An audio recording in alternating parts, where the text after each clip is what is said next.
En tout cas, je suis très fière parce que maman, j'ai pu, connaissant, parce que je travaillais beaucoup, j'ai travaillé pendant 10 années avant que maman ait Alzheimer en fait. J'ai travaillé beaucoup avec les personnes qui étaient atteintes de la maladie d'Alzheimer, avec le chant, grâce au chant, donc je rentrais en communication avec les personnes Alzheimer. Et donc je savais quand l'annonce de maman par rapport au diagnostic de sa maladie a été faite, je savais, je connaissais un petit peu comment ça allait se passer pour elle, pour nous. Donc j'ai eu vraiment le temps de lui écrire une chanson qui s'appelle Ma Mamie. J'ai eu le temps, euh, psychologiquement moi, d'être le plus prête possible à accepter qu'à un moment donné, elle allait oublier qui j'étais, etc. etc. Et j'ai eu le temps de lui dire je t'aime, etc., etc. Donc ça c'est super. Je ne l'ai pas accompagnée physiquement, parce que j'étais à Paris et qu'elle était en Savoie, et que c'était très compliqué déjà pour moi. Il fallait que je gagne ma vie, etc. Donc je faisais des allers-retours comme je pouvais.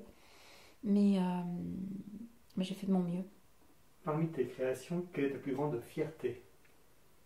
La chanson de ma maman, ma mamie. Ma mamie, parce que j'ai pu lui dire tous les mots. euh, j'ai pu vraiment l'accompagner, entre guillemets, pas comme ma soeur l'a fait sur le plan physique.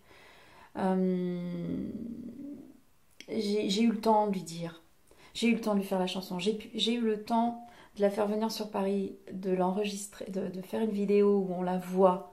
Et ça, c'était 3 mois avant qu'elle soit alitée. C'était un miracle pour moi parce que tout s'est combiné. Il n'y a pas de hasard, mais tout s'est combiné au bon moment. C'était pas prévu qu'elle vienne sur Paris. Paf, allez, bah, on met en place. Moi, je sortais d'une très très mauvaise grippe, donc j'étais encore faible. Et les équipes techniques se sont réunies. Ok, ça y est, la maison de retraite. Ah bah ok, oui, on vous prête le lieu. On organise ça un après-midi. Les enfants, parce que je voulais qu'il y ait des enfants dans cet après-midi festive. Tout s'est combiné merveilleusement. J'étais épuisée après, mais c'était beau, c'était super beau. Et puis maman était là et ça, c'est. Il y a la chanson, il y a tout. Il y a tout, il y a les images. Et puis ça continue, puisqu'elle fait partie d'un de mes euh, personnages sur scène. Elle est toujours là, ça continue. Je chante cette chanson. Je contribue alors. Euh, je vais pas raconter l'histoire du petit colibri, mais forcément, forcément, ben oui, elle est publique cette histoire, hein, elle appartient à personne.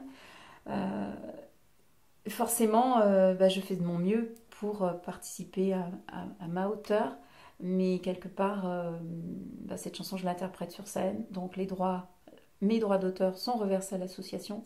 C'est ça que j'ai envie de développer, donc je cherche des bénévoles qui veulent organiser, se charger de la billetterie, etc.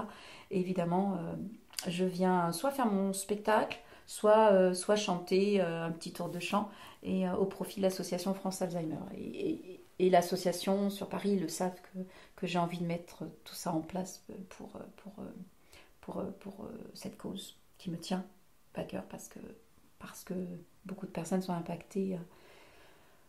Dans chaque famille, je pense on a forcément une personne que l'on connaît qui est touchée par cette maladie. Voilà. C'est en quelle année que tu as fait cette chanson et ce clip? 2011. J'imagine que ton frère et ta sœur l'ont vu. Ah oui, oui, oui, tout à fait. Oui, j'étais très fière, hein. Très, très fière. Euh, oui, c'était. Alors, mon frère n'avait pas pu être le jour du tournage parce qu'il était en Savoie. Mes sœurs étaient là. Il y en a une de chacune du côté de maman. Et c'était superbe. C'était un chouette moment, vraiment. Mm.